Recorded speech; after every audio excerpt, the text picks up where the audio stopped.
Respecto a la intervención del señor Lerma, tengo que decirle que definiciones de democracia hay tantas como autores, pero nunca he oído jamás una definición de que la democracia sea voto más Estado-providencia. Jamás. ¿Por qué? Porque Estado-providencia implica ya el contenido de la acción de gobierno. Es decir, en el supuesto que se le pusiera el nombre de democracia, sería democracia material. Mientras que aquí estamos entablando un debate sobre la democracia entendida formalmente, democracia formal. Por tanto, no se puede entrar con contenidos de económicos ni sociales, porque estamos hablando de reglas de juego democráticos, nada más. Porque si entramos en el otro tema, sería un tema ideológico. Y ya la izquierda, el Partido Comunista, ha tenido unas tesis, que ya saben, ¿no?, el Partido Socialista otras, y yo, por tanto, lo primero es que eso no. Porque estamos hablando solamente de democracia formal, mínima. Por esto también la intervención de don Víctor tampoco la comparto, porque al decir que hoy hay más democracia que nunca, implica que hay algo de democracia. Y yo niego que haya ahora lo más mínima democracia. Hay otra cosa que ya veremos, ya llegaremos. Y implica, entonces, la República fue democrática. Fue un horror, pero fue por el horror de las consecuencias a lo que llevó, pero no fue por el sistema democrático. Y la República fue democrática. Y hoy no hay democracia ninguna. Después diré por qué. En mi intervención anterior señalé dos requisitos. Yo no me voy a repetir. Voy a hablar ahora de estructuras profundas. ¿Por qué no hay democracia? ¿Por qué las estructuras no son democráticas? Es decir, ¿por qué los partidos no son democráticos? ¿Por qué el funcionamiento del sistema no es democrático ni puede serlo? Eso es lo que yo voy a intentar explicar ahora. Puedo aceptar su definición de la democracia como autogobierno, pero sería más claro para el espectador si le dijéramos que eso es así, porque tiene razón el señor Hernández Mancha cuando ha dicho que hay que distinguir entre libertades y democracia. Pero no, ha cometido el error de decir que puede haber democracia sin libertades. Eso es imposible. Lo que puede haber es libertades sin democracia, pero la inversa no. Pero en las libertades pertenece al régimen de las libertades, nada más. Mientras que la democracia implica por necesidad un sistema o régimen de poder. Se refiere exclusivamente al poder. ¿Quién manda? ¿Quién gobierna? ¿Cómo están dirigidos los gobernados? El sistema de poder. Y cuando yo digo que en España no hay democracia, es porque el sistema de poder en España no depende para nada ni de las urnas ni de los electores. Si el sistema de poder en España no depende de las urnas, entonces ¿de qué serviría el abstencionismo? No depende de las urnas quiere decir que da igual el resultado que se obtenga en las urnas. No va a ser determinante. La participación o no participación es también un resultado computable en una democracia, porque refleja el grado de implicación voluntaria general de la ciudadanía. ¿En qué quedamos? ¿Cómo encaja esto con la máxima abstencionaria de que la abstención activa es una herramienta para alcanzar el período de libertad constituyente, si el poder ya es independiente del resultado de las urnas? Porque si se mira con más atino, en todo régimen, absolutamente todo régimen, el poder nunca depende de las urnas, porque lo que sale de las urnas, en todo caso, es la legitimidad. Es curioso que el mismo hombre que habla de jugar con unas reglas de juego, a cada tanto cambie las reglas, en este caso de la semántica, cuando le conviene. Una de dos, o es un ignorante que ni se entera de lo que dice, o es un vendehumos. El señor Anguita ha planteado un tema interesantísimo, que es el de la minoría y el de la clase política. Yo comprendo que a él le repugne, y lo he oído otras veces, y es un caso patético de cómo una persona dedicada con tanta honestidad a la política y con tanta conciencia de su aportación de sí mismo, niega su pertenencia a la clase política, que es un hecho que le trasciende, que está por encima de él. Él podrá decir que a él le repugna pertenecer a la clase política, pero la clase política existe, y existe como tal clase, y está constituida como tal clase, y el señor Anguita pertenece a esa clase. Es un concepto sociológico, y él parece incapaz de comprender que cualquiera que sea su intención, su buena voluntad y su diferencia personal respecto a todos los demás líderes políticos, él pertenece, quiera o no quiera, a la clase política. ¿O es que acaso no hay clase política en España? Un brevísimo paréntesis. Pero olvida Trevijano que el ser humano es un animal político. Es una incongruencia supina, aunque no evidente para todos al parecer, tratar de buscar un sistema, en este caso democracia formal de gobierno, que involucre a toda la comunidad, por lo menos en régimen de representatividad democrática, en los términos establecidos por Trevijano, y luego reprochar a un ciudadano por pertenecer a la presunta clase política, porque ¿Acaso un régimen como el que plantea Trevijano, donde toda la ciudadanía tendría hipotéticamente el poder, no desarrollaría también su clase política? Es decir, aquellos que, no solo teniendo el poder, estarían habilitados democráticamente para ejercerlo.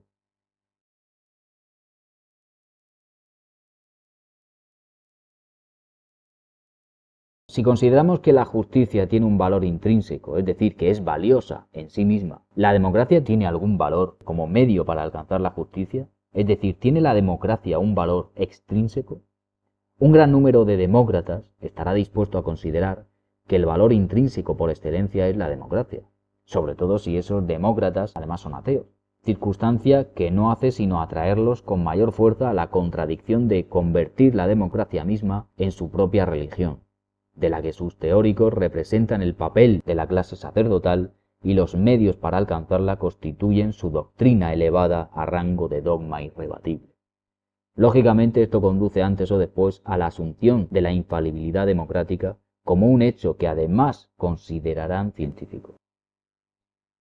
Esto es lo que sucede con el sistema de pensamiento de Trevijano, y eso explica su tendencia a saltarse la cuestión moral, reduciéndolo todo a un complejo sistema de ecuaciones de grado variable que debe resolverse científicamente. Así como un ateo no puede verse capaz de ponderar sobre lo moral con absoluta convicción sin verse obligado a justificarse, me parece lógico que Trevijano quiso resolver la cuestión ancestral del buen gobierno discurriendo por el camino científico y tomando la democracia como punto de partida.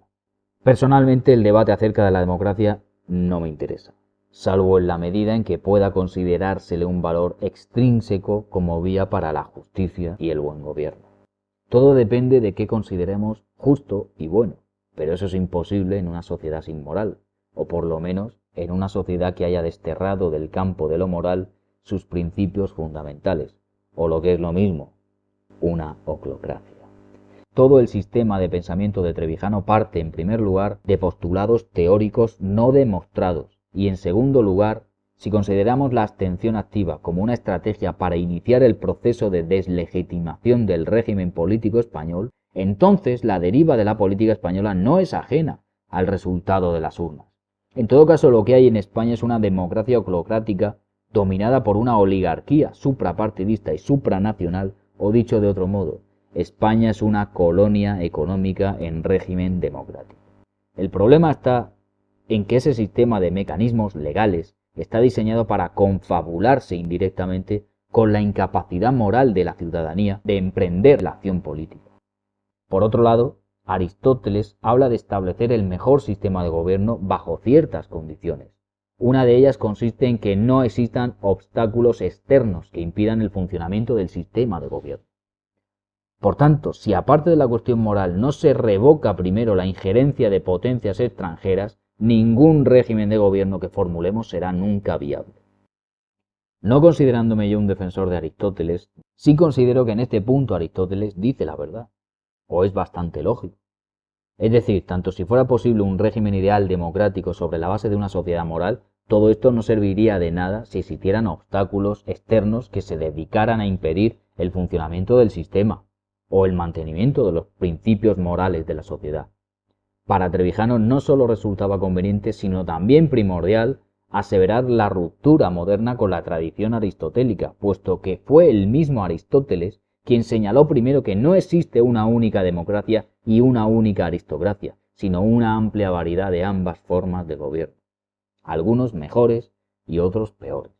Aristóteles rechazaba la convicción platónica del sistema de gobierno ideal, fuere cual fuere. Poner tierra de por medio con arreglo a estas cuestiones era fundamental para Trevijano, y de ahí su insistencia en señalar que Aristóteles se equivocaba en tal o cual cosa, como que la partícula mínima de poder no era la familia sino el distrito electoral. Desacreditar a Aristóteles resolvía para él la resistencia principal de oposición al núcleo de su teoría política, que se basa en meros tecnicismos y saltos de fe.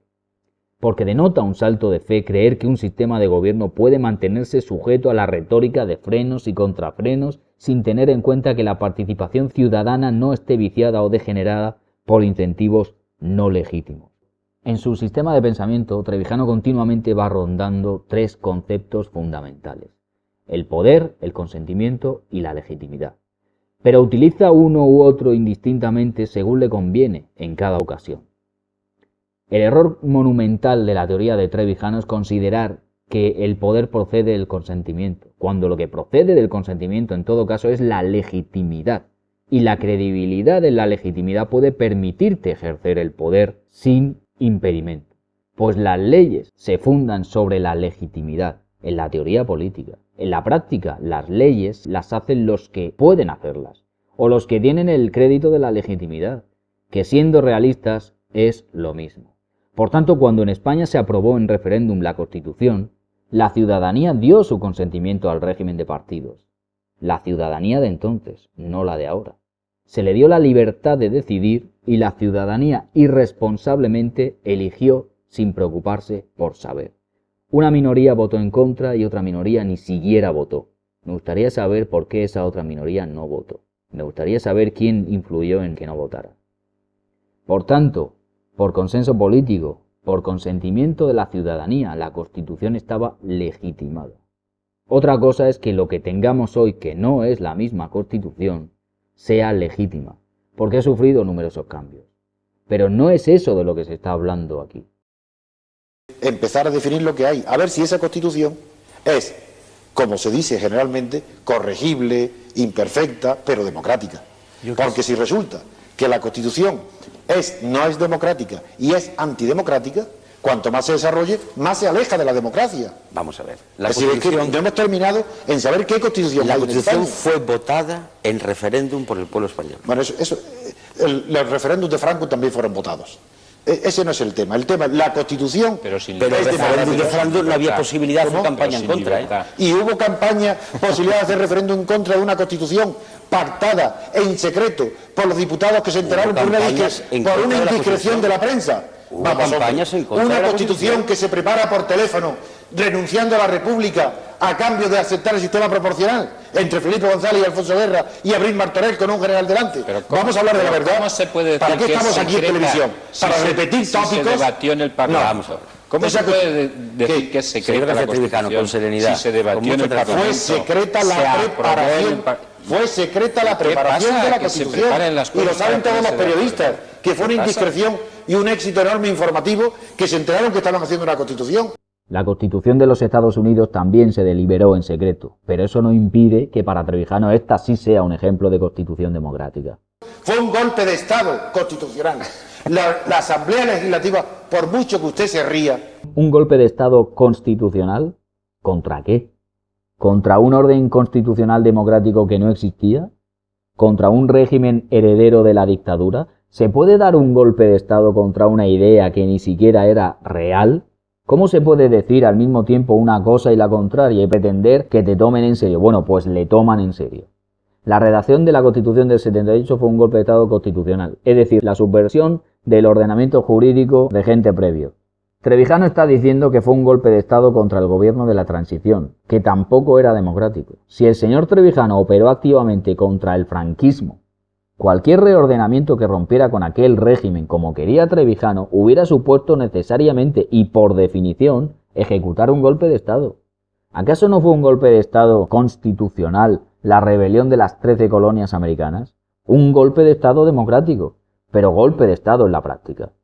Un golpe de Estado no siempre acaba en dictadura. Ahí está como ejemplo la joven y naciente Confederación Americana que dio lugar a los Estados Unidos. Trevijano no es un imbécil, sabe de lo que habla porque tiene conocimiento. Pero muchas veces termina diciendo estupideces. ¿Por qué? Porque es la manera de entrar mejor a la audiencia. Y esa debió de ser, a mi parecer, la causa de su descrédito público y no una supuesta conspiración. ¿Qué pasa? Que aquí todos somos conspiranoicos menos los trevijanistas. Los trevijanistas ven conspiraciones contra Trevijano por todas partes. Pero luego les habla de cosas reales y te llaman a ti conspiranoico. Por otro lado, ni siquiera en tiempos de la redacción de la Constitución americana existía plena separación de poderes, o por lo menos independencia plena de poderes entre sí. Era un grupo de aristócratas que se reunió contra el poder monárquico de Inglaterra para constituir su propio gobierno independiente, legítimamente o no. Un grupo de aristócratas que se reunió para hacer una constitución. Una constitución que al final no favoreció al pueblo sino a ellos. Por tanto, siguiendo la lógica de Trevijano, Aquella tampoco fue una constitución democrática. Si nos atenemos, por otro lado, a la definición ultraideal que hace Anguita de la democracia, entonces la democracia no existe, ni puede existir jamás. Y en consecuencia, la atmósfera de este laberinto habitado por monstruos de retórica se enrarece todavía más. Me parece también una contradicción, o por lo menos una inflexión de ingenuidad, pretender que algo ideal se constituya en una realidad material, cuando el propio Trevijano decía deplorar todo idealismo. Del mismo modo que otros hablan de conciencia de clase, también puedo hablar yo de conciencia de representatividad, por decirlo de alguna manera. ¿Por qué en Estados Unidos la representatividad está tan arraigada en la conciencia de la sociedad, por lo menos teóricamente, culturalmente? Pues porque ellos, aunque antes de su independencia vivían en un régimen obstinado de parlamentarismo, en el sentido de que eran pequeñas comunidades de granjeros y propietarios más o menos libres sin una gran capacidad mercantil en comparación con otras colonias británicas más rentables, esa circunstancia los hacía más celosos de la idea de libertad que tenían ellos asociada necesariamente al mantenimiento de su pequeña propiedad privada. Por tanto, en las 13 colonias ya estaba firmemente asentada ese fundamento moral sobre el cual se asentó la idea de la representatividad. A lo que voy es que es absurdo tratar de implantar un sistema de régimen de democracia formal en una sociedad que no tiene asimilada esa idea de libertad sobre la base de una pequeña propiedad privada en régimen de autosuficiencia. Eso sin contar con que en Estados Unidos, después de menos de un siglo, este convencimiento ya estaba ampliamente depauperado tras la incorporación de los nuevos estados emergentes o arrebatados a otras naciones.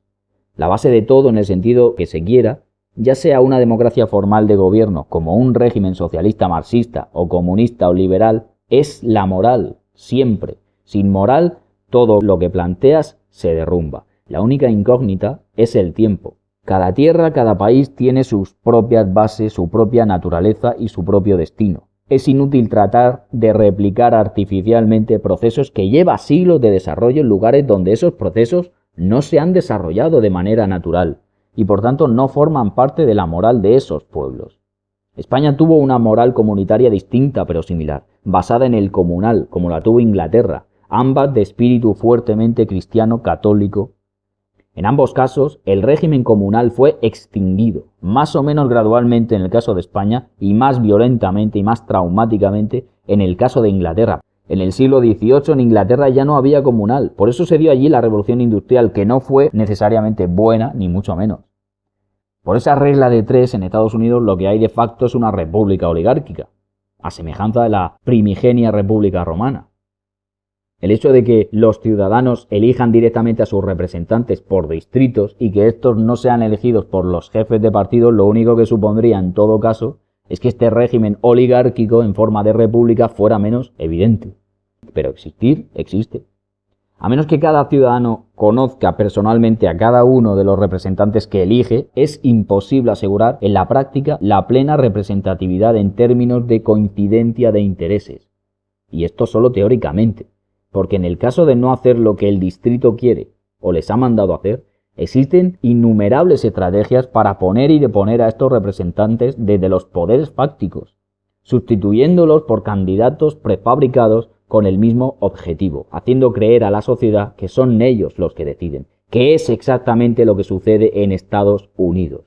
Eso sin valorar que el sistema bipartidista en Estados Unidos es imposible de romper tal cual está configurado el sistema. Se necesitaría un proceso revolucionario a escala nacional o, lo que es lo mismo, un golpe de Estado popular para cambiarlo.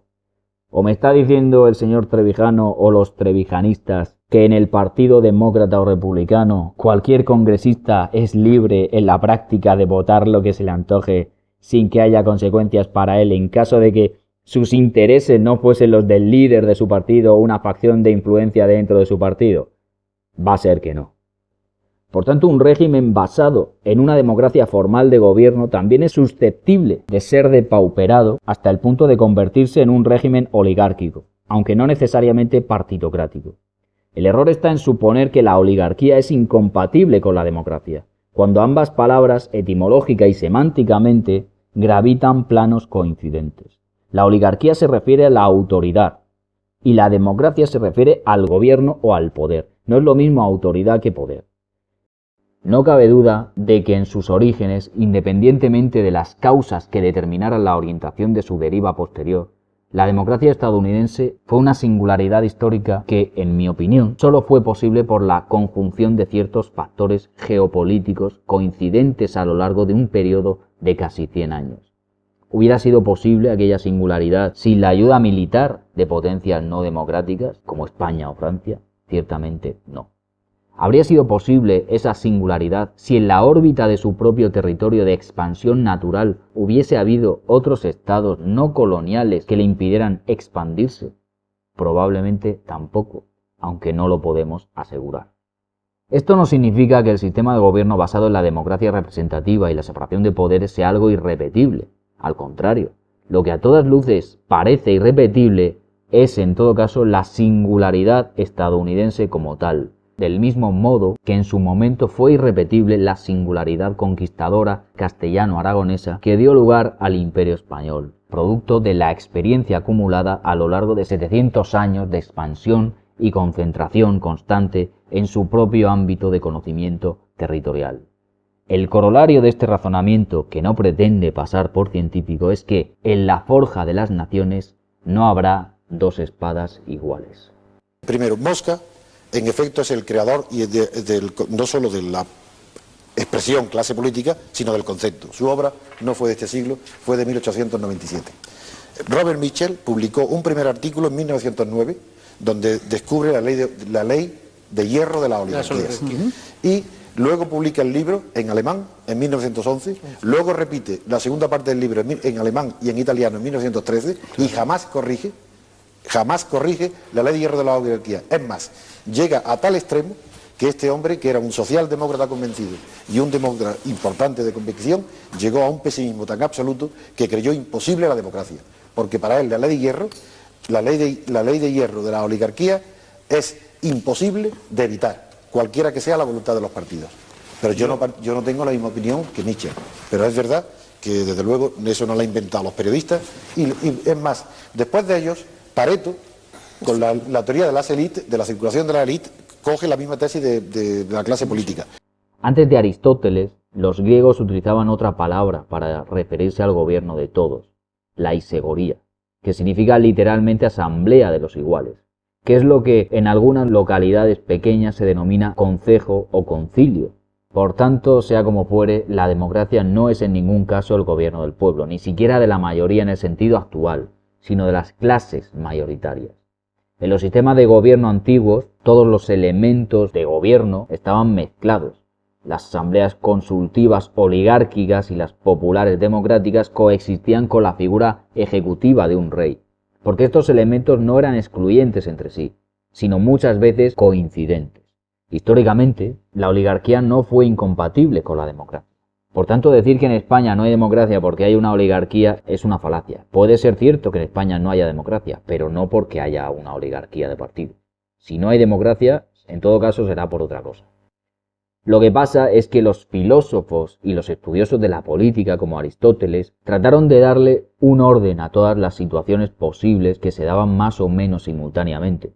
El Senado romano y las asambleas tribunadas son un ejemplo de elemento oligárquico y elemento democrático coexistiendo de manera simultánea en la antigua República de Roma. Dicho en plata, en la República de Roma había oligarquía y al mismo tiempo había democracia.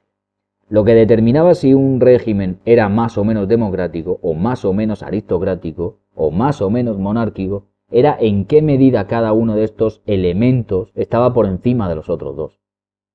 Si en la actualidad pretendemos que exista una separación de poderes porque lo consideramos más justo, tenemos que entender que en la práctica, sea cual sea la forma de gobierno, el sistema tiende de manera natural a reconfigurar la potencia de estos tres elementos, el democrático, el aristocrático y el monárquico, como si se tratara de una fuerza tripartita imperecedera. Y por tanto, en mayor o menor medida, los tres elementos estarán presentes de un modo u otro en cualquier tipo de régimen.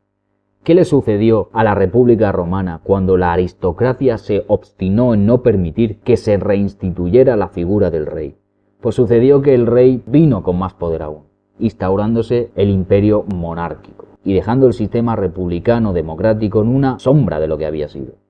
Lo mismo sucedió cuando el absolutismo se obstinó en no permitir la participación de las clases inferiores en los asuntos del gobierno. ¿Cuál fue la consecuencia? La Revolución Francesa. ¿Y qué pasa cuando el mundo se obstina en no permitir, en contra de lo sugerido por algunos filósofos de la antigüedad, que el gobierno recaiga paralelamente en otras manos que no sean las del pueblo? La respuesta podría ser el nuevo orden mundial, un imperio de oligarcas.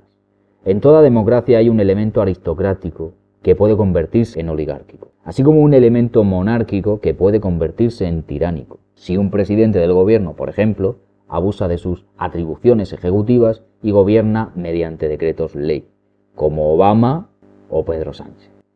En los tres casos en los que un elemento natural del gobierno se resiste estúpidamente a la participación de uno o los otros dos, este surge violentamente tras un periodo de crisis. Eso lo ha demostrado la historia muchísimas veces. Y en cualquier caso, este elemento emergente aparece en su peor versión posible. Tomando como referencia a Carl Gustav Jung, si el gobierno constituye la psique de un ser-nación, cada uno de estos tres elementos del gobierno, la aristocracia, la monarquía y la democracia, son un fragmento del inconsciente que lucha por imponerse. Si algo nos ha demostrado la experiencia de la democracia ateniense es, en primer lugar, que cuanto más participan las gentes incultas en el sistema de gobierno, más derroche había y peores decisiones se tomaban. Y en segundo lugar, que su existencia fue imposible por sí misma, sino dentro de un imperio comercial que explotaba a las colonias sometidas. El imperio ateniense vino de la mano de regímenes no democráticos, y en ese imperio se fue configurando el gobierno democrático. Pero cuando el imperio ateniense perdió sus colonias, la democracia ateniense colapsó. Y conforme se fue ampliando el privilegio de ciudadanía a los que antes no se consideraban ciudadanos, ésta se adulteraba a su vez con personas aún más ignorantes y manipulables, cosa que sucedió también durante el Imperio Romano. Hablamos de clientelismo, provocando finalmente su caída en ambos casos. La democracia a gran escala es la destrucción de las comunidades, ya sea directa o representativa, si pretende gobernar a todo un Estado que no dispone de los recursos para mantenerse a sí mismo. Estados Unidos nació como democracia a las puertas de su imperio inminente, cuando tenía capacidad de expansión hacia territorios no ocupados, y después durante el siglo XX parasitando a otras naciones sometidas política y económicamente en régimen colonial. Cuando el imperio democrático estadounidense ya no puede parasitar ni robar a nadie más, comienza su decadencia, tal como sucedió con Atenas y Roma, Cartago y Fenicia. Este es el proceso de involución que se está viviendo ahora. No hay en la historia ningún ejemplo de forma de gobierno democrática que no necesitara de expandirse territorialmente o parasitar a otros para sobrevivir, a menos que fuese a pequeña escala. Tan solo pequeños ejemplos de democracia directa que son casi desconocidos. Las pequeñas localidades comunales autosuficientes de la era medieval, un sistema de aristócratas campesinos sin pueblo al que someter, porque ellos eran el pueblo. ¿Cuál fue la causa de la desaparición de aquellas comunidades?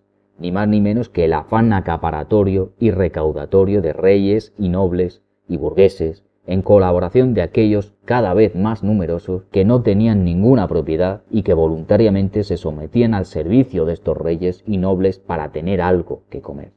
Conclusión: si se quiere que en una nación como España exista una democracia con leyes justas y un sistema de control de la corrupción y que a la vez la nación no se desintegre, por fuerza la ciudadanía debe participar del gobierno por convicción moral y se debe incluir equilibradamente los otros dos elementos ancestrales de gobierno, la aristocracia y la monarquía funcionales.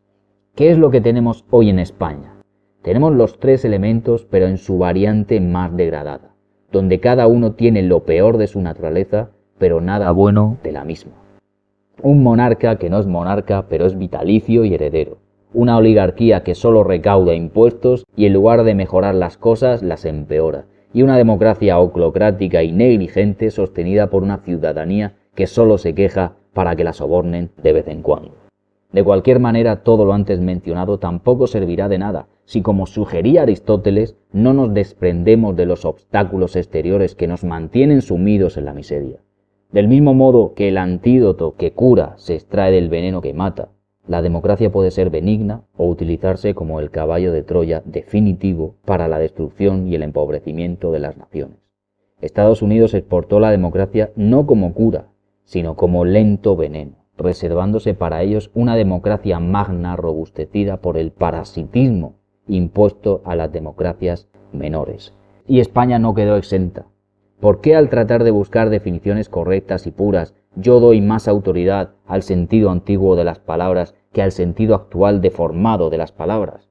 Pues sencillamente porque, como ya he dicho en otra ocasión, lo que tiene autoridad etimológicamente es lo que es auténtico. Y auténtico, audente, significa lo que es originario o primordial. Si se quiere conocer la auténtica dimensión de la democracia, entonces ha de buscarse su significado en el pasado, no en formas de gobierno ideales y futuribles. Sí, los que hemos negado lo hemos hecho de una forma negativa. Yo lo niego rotundamente, otros de manera imperfecta. El espectador ha entendido perfectamente la posición de cada uno. Yo no quiero perder tiempo en cuestiones inútiles, porque aunque sea mucho tiempo es poco aquí. Lo que quiero decir es que vamos a completar el análisis pasando ahora a una descripción positiva de lo que hay. Es decir, si no hay democracia, para mí no la hay. Otra imperfecta, yo quiero definir lo que hay de manera positiva, diciendo qué es lo que hay. Lo que hay, si miramos la Constitución, pues se dice es una monarquía parlamentaria. Es evidente que no es una monarquía constitucional, ya que el rey no designa al gobierno. Pero está claro que es una monarquía parlamentaria. La Constitución señala al rey un papel moderador, de árbitro.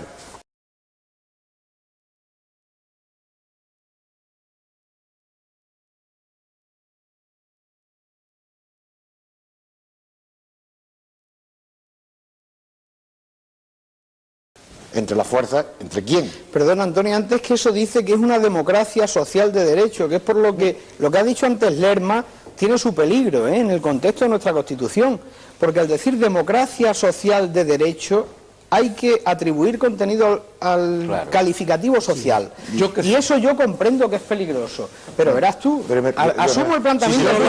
De acuerdo. Primero, la democracia social de derecho es un absurdo. Es una ignorancia total de la expresión de las palabras y eso es un fallo garrafal de los que redactan la Constitución. Primero. Según Trevijano, la definición de la Constitución del 78 de España como una democracia social de derecho es absurda. Y a renglón seguido dice todo lo contrario. Toda democracia es social y de derecho. Hablar de democracia social de derecho no es algo absurdo, sino que es una redundancia semántica. Punto. Pero ese viene arriba y utiliza esta artimaña porque no puede contraargumentar de otra manera. Y además dice que quien ha redactado esa frase no sabe de lo que habla. No está dispuesto a entender que esa redundancia semántica pueda ser un recurso retórico propagandístico para reforzar la idea social y de derecho en lo democrático. No lo hace porque no le interesa, como tampoco le interesa decir que es una redundancia y no un absurdo. La democracia social de derecho es un absurdo. Es una ignorancia total de la expresión de las palabras y eso es un fallo garrafal de los que redactan la Constitución. Primero, toda democracia es social, todo Estado es social y todo Estado es de derecho. ¿Es absurdo decir que una silla es una silla? No, es redundante, pero no absurdo. Pero admitamos que sea algo absurdo y quien quiera que lo hubiera redactado no supiera de lo que estaba hablando, en lugar de asumir que era una licencia retórica. Porque Trevijano incurre en el mismo error, en el mismo programa, al decir algo que también es una redundancia semántica. Mientras que la democracia implica por necesidad un sistema o régimen de poder. Se refiere exclusivamente al poder. ¿Quién manda? Tócate los huevos, peluco. Todo sistema de gobierno, democrático o no, es un régimen de poder. Por tanto, según García Trevijano y siguiendo su mismo razonamiento, el mismo García Trevijano no sabe de lo que habla. Lo más gracioso es que él se atreve a ponderar acerca de lo que es la ignorancia total de la expresión de las palabras. Expresión que, por cierto, también está mal expresada, pero bueno, como si él fuese Lope de Vega. Por otro lado, aquí dice una verdad como un templo, que todo Estado es un régimen de derecho. Incluso el régimen franquista era un Estado de derecho. La Unión Soviética era un Estado de derecho. Pero claro, en este caso, la verdad le resulta conveniente, y por eso la dice. Cuando le interesa, rescata el sentido original clásico de las palabras Estado, social y derecho. Pero no hace lo mismo con la palabra democracia, porque si lo hiciera tendría que admitir que una democracia no necesariamente implica separación de poderes, ni mucho menos representatividad. Allí donde hay un ordenamiento jurídico general es un Estado de Derecho. Las monarquías absolutas inventaron el Estado de Derecho.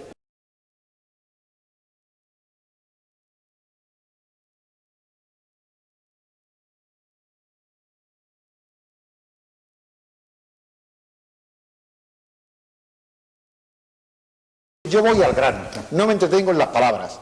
Estoy hablando del régimen de poder. Y el régimen de poder, en la Constitución dice que es una monarquía parlamentaria.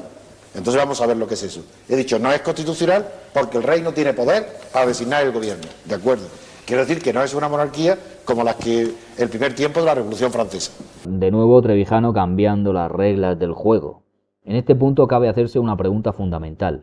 Si ya es capaz de cambiar las reglas de juego a su conveniencia en un mísero debate de televisión, ¿qué no hubiera hecho en caso de que se le diera la responsabilidad de todo un Estado? ¿Hubiera él respetado las reglas del juego democrático, como él lo llama? Es algo que nunca sabremos. Pero cabe hacerse esa pregunta a la luz de su o bien falta de honestidad o su ignorancia. Sin saberlo, la mayoría de los que opinan que la democracia es un sistema competitivo de élite por la lucha por el voto, y esa es la teoría de Schumpeter, está basada en toda esta teoría de la clase política. Y un sociólogo marxista de la importancia de Bray Mills concluye diciendo que tanto en Europa como en Norteamérica existe una clase política a la que él le llama clase gobernante, y dentro del marxismo caracteriza a esa clase política por tres características que fueron desarrolladas por Mersel. Las características son, primero, conciencia de clase, que Anguita no la tiene. Segunda, coherencia. Tercera, sentido conspiratorio de su posición política. Esas tres condiciones se dan en España. En España hay una clase política, quien lo niegue sociológicamente, porque tienen conciencia de ser... Cuando se dice clase política, en la sociología francesa lo tienen muy bien estudiado, quiere decir que un jefe de partido se siente más cercano a otro jefe de partido que respecto a sus militantes de base de sus partidos. Esa es la clase política. La clase política depende de lo que uno sienta, cojonudo. No se trata de que exista materialmente, no. Es completamente subjetivo, según entiendo. Lo cual es algo completamente circunstancial y variable. Porque nadie nace siendo político y nadie muere siendo político necesariamente. El pensamiento de Trevijano, contrariamente a lo que él pretendía dar a entender, es en realidad puro relativismo estético, en su acepción literal. Esto no es la democracia perfecta.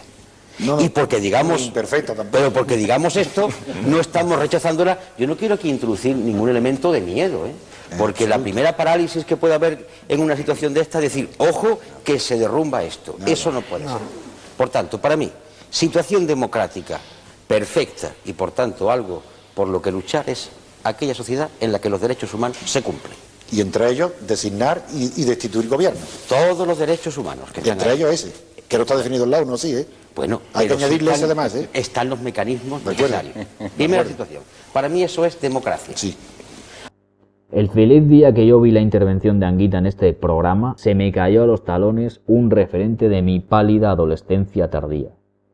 Lo cierto es que estuvo muy deslucido el señor Anguita frente a Trevijano. Podría decirse que casi tan deslucido como Trevijano frente a la lógica en el campo de Marte, que aquí se reduce a una carpa de saltimbanquis, donde por espadas blanden salmonetes y en vez de flechas se lanzan morcillas.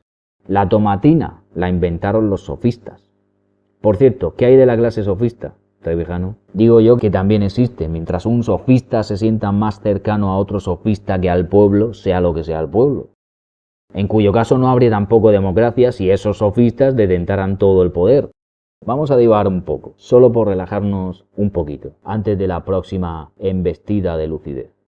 Reduzcamos esto un poco más al absurdo. ¿Puede haber una democracia mientras haya aunque solo sea un único político en España?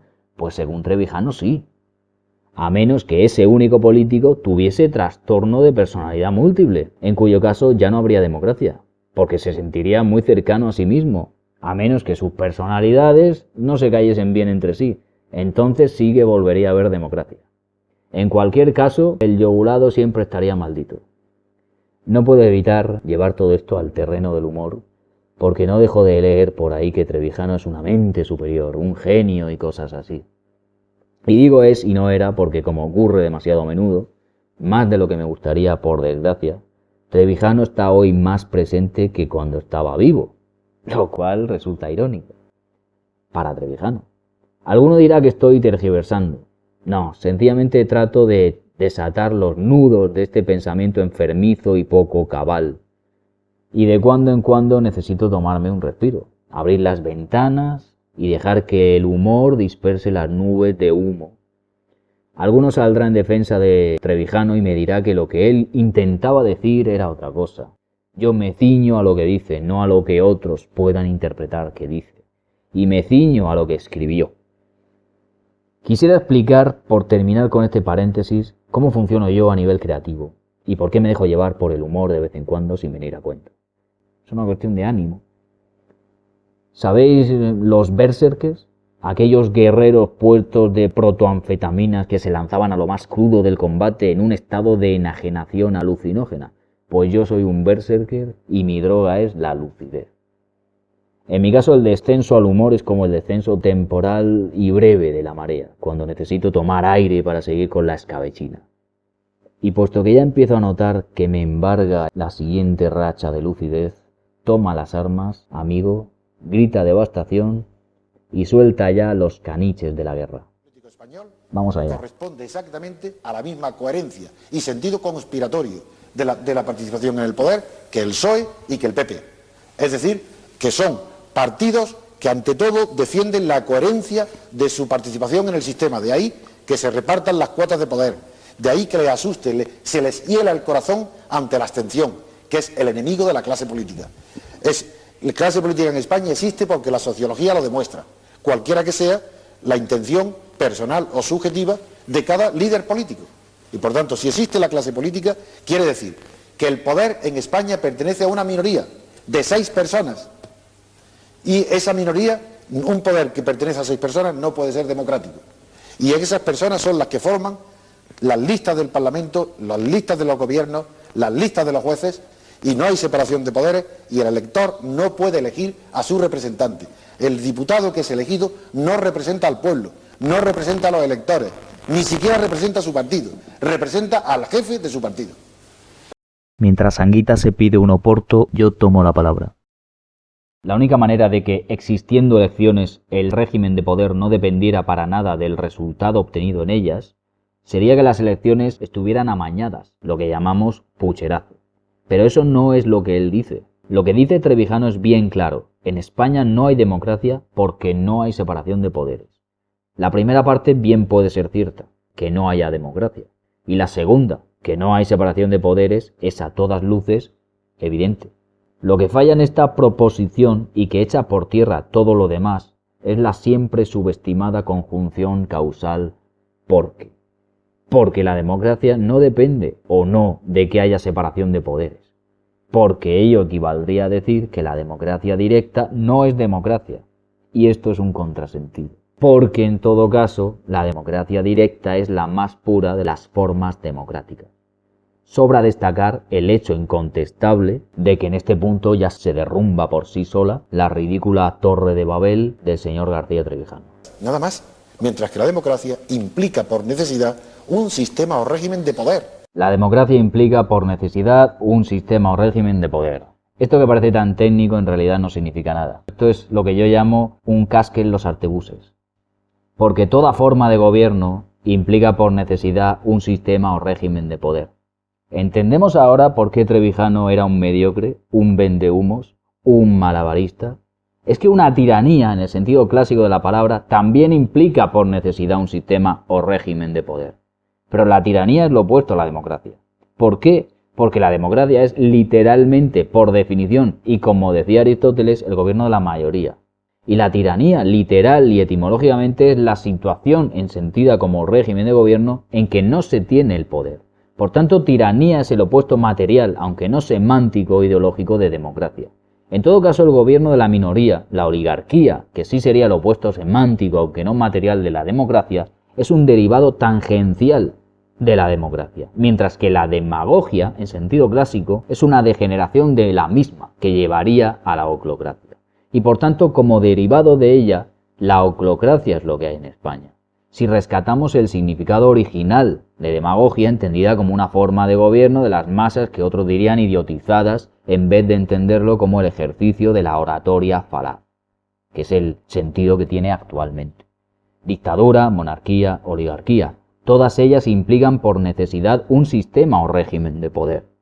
La única diferencia con respecto a esta determinación es en qué grado se haya establecido dicho régimen de poder.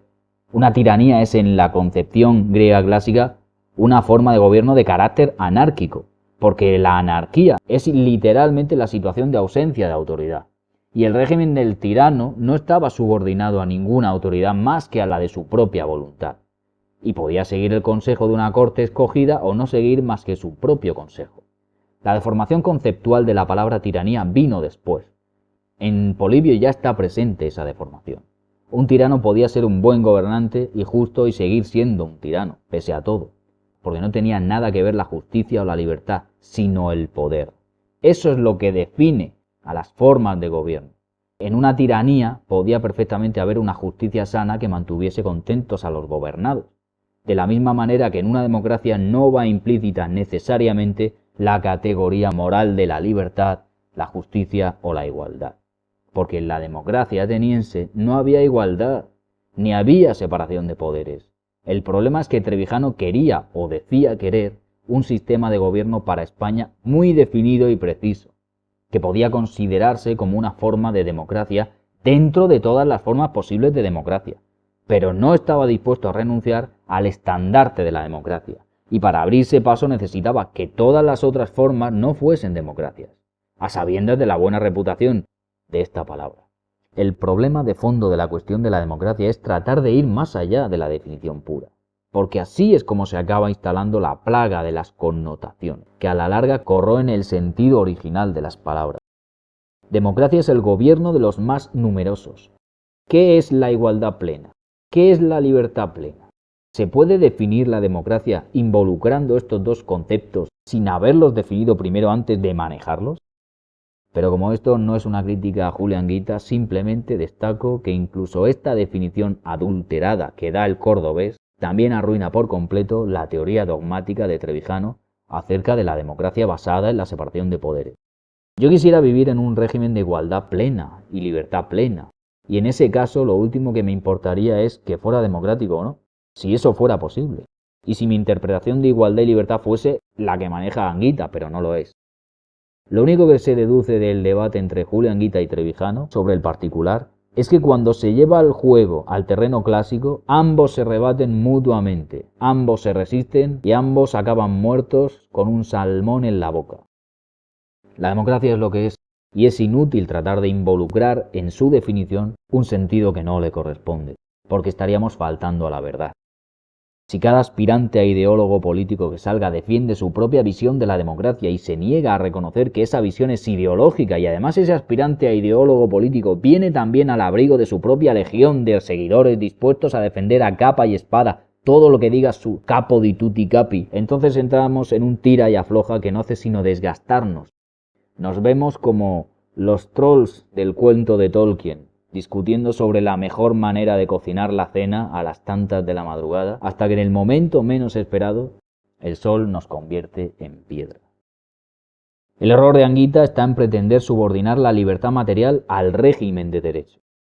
¿Qué precisa una comunidad para hacer lo que la comunidad necesita, más que sencillamente hacerlo y ya está? ¿Necesita permiso del Estado? Quien acepta entrar en ese juego de permisos en la práctica está renunciando por voluntad propia a su libertad y a eso que, también erróneamente, llaman autonomía. Si luego el Estado o ciertos elementos de coerción y de contrapoder dependientes del Estado ejercieran sus mecanismos contra dicha comunidad, entonces entraríamos en una contienda civil popular. Y eso, y no el abstencionismo activo, es lo que haría tambalearse este régimen, para bien o para mal, que es absolutamente democrático, en la medida en que la gente consiente en ser pisoteada e incluso participa de ello. Se dice que un sistema de gobierno democrático debería reunir o habilitar mecanismos que ejerciesen de contrapoder frente al poder ejecutivo. Esto es al revés. El contrapoder lo tiene el Estado, el poder lo tiene el pueblo. Lo que pasa es que no se atreve a ejercerlo, y por eso cae reducido al rango de mera ciudadanía. Yo trato de ver las cosas por lo que son sustancialmente, no nominalmente. La clave es el factor humano, el régimen de lo moral. La ciudadanía no es sino la condición de un pueblo domesticado, hecho a medida de los que no tienen ya que ejercer sus mecanismos de contrapoder porque han ganado por abandono de quien tiene el poder. Como ese ejército que acude al campo de batalla solo para rendirse.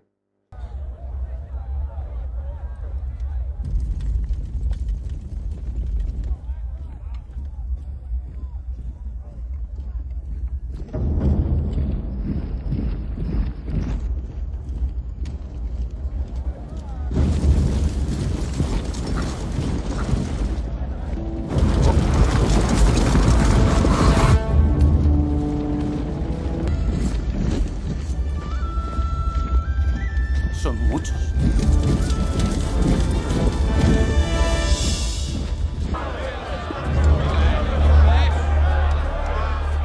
¡Alto! ¡Alto!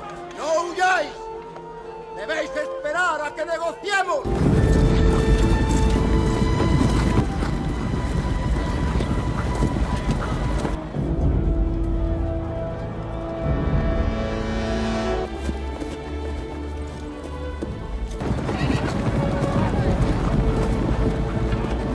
Y si este es vuestro ejército, ¿por qué está huyendo?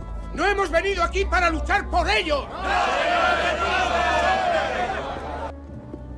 Y estoy viendo a todo un ejército de paisanos míos. Luchad y puede que muráis. Huid y viviréis. Un tiempo al menos.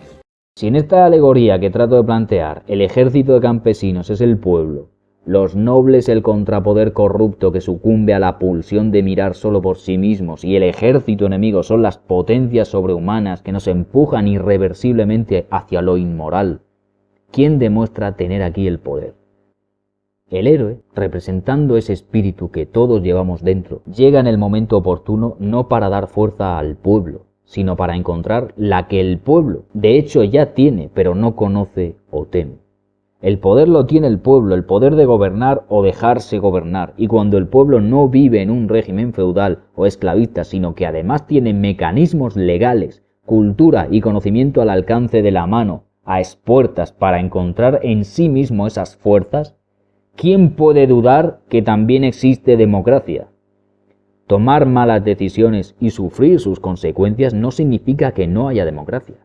Cuando te dejas someter por una patulea de ladrones cobardes y especuladores y te limitas a dejar patente tu repulsa en redes sociales, autocompadeciéndote porque crees que no hay democracia, la culpa es tuya.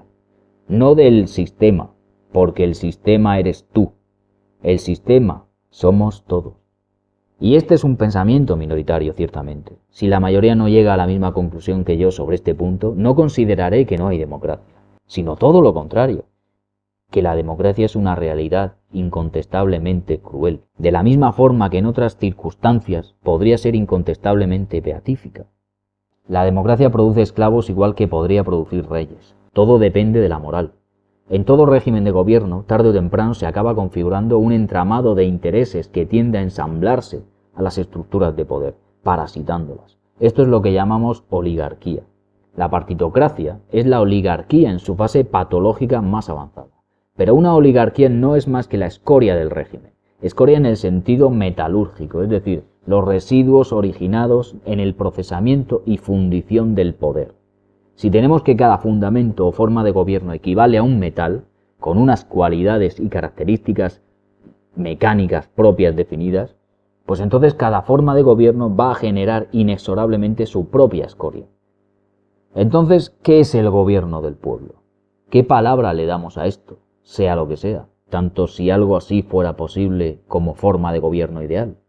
¿Es realmente necesario dar nombre a las cosas para comprender cómo funcionan y para entender, por tanto, lo que son? Para los romanos, el pueblo era nada más que el conjunto de la plebe, en su condición ciudadana, sin tener en cuenta a las familias patricias. Pero para las culturas de Oriente Próximo, como por ejemplo los hebreos, el pueblo de Abraham era todas sus gentes, incluyendo a la realeza y a la casta sacerdotal, que de hecho era la crema del pueblo hebreo. Como vemos, en cuestión de semántica, todo depende del punto de vista. Un proverbio muy antiguo declara que cuando damos nombre a las cosas, en esencia lo que estamos haciendo es apropiarnos de ellas.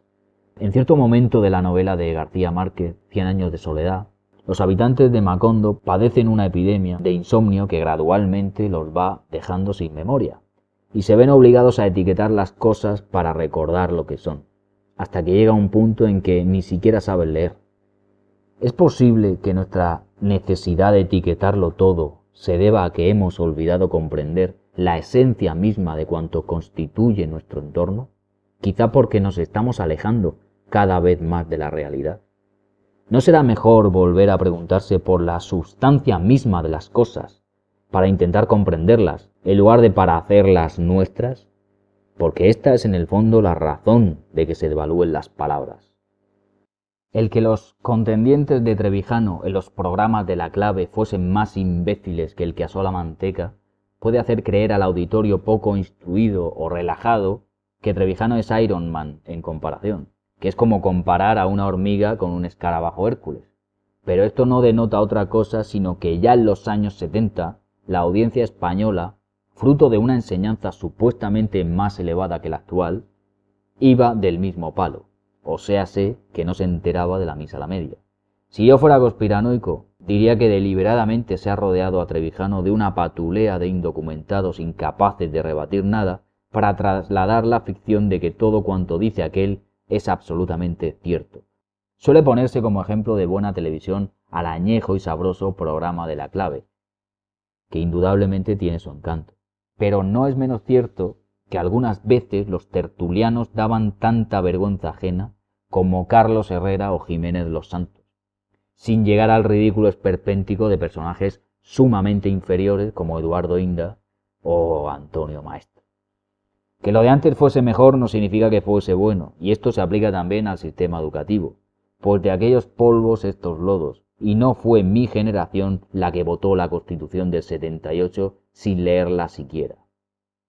Demagogia es, entendida por su actual definición del ejercicio de la retórica falaz, asumir que la democracia es siempre justa por el mero hecho de ser democracia. Esto es como creer en la infalibilidad del Papa, por obra y gracia del Espíritu Santo, pero aplicado a la voluntad de la ciudadanía, guiada al parecer por una misteriosa potencia redentora que la hace incapaz de equivocarse mientras sea en mayoría, en cuyo caso la culpa siempre será del político. Incluso en el sistema de régimen de poder basado en una democracia formal de gobierno más perfecto que pudiera concebirse, una decisión democrática solo sería justa o solo sería buena con arreglo a sus consecuencias, y no porque se hubiera decidido democráticamente.